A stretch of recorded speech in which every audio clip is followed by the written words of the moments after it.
The Synchronize Settings feature in Photoshop CC uses your Adobe ID or your Adobe profile to synchronize your settings between multiple software installs, the two software installs allowed by the license agreement. So for example, if you have an install of Photoshop at home and you have one on your work computer.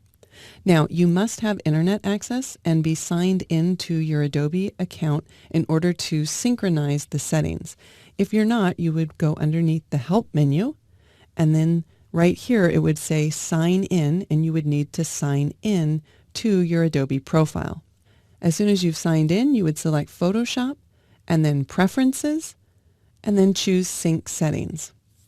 There are a number of different settings that you can synchronize. By default, it's synchronizing everything, but you can customize this and then check on or check off any of these different options. So for example, we can synchronize our preferences between our two installs. We can synchronize workspace, actions, and everything else that's listed right here. So for now, I want to synchronize everything, so I'll select that. So how you synchronize? Well, you'll want to choose which of your installs is on the master computer or which install you've made your changes to, whether you've saved out new brushes or swatches or any of these different things that you can synchronize. So let's say that we've made changes to this computer and I want to then upload them to Creative Cloud. So I'll click Upload and it will log on to the internet and upload these files to Creative Cloud. Now, when I get home tonight, I would launch Photoshop on my computer at home. I would come into these same preferences, but I would want to click Download in order to download all of those settings that are in the cloud. Now, one thing to know is that there is no conflict resolution, so it's not like Photoshop's looking for the most recent file.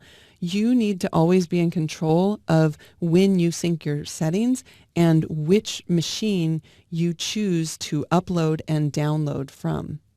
And one caveat that I do want to mention is that workspaces that are created or uploaded from a different platform, like let's say, for example, you have one install on Mac and the other on Windows, those will not be downloaded. So it's this workspace area here that is the only exception for cross-platform.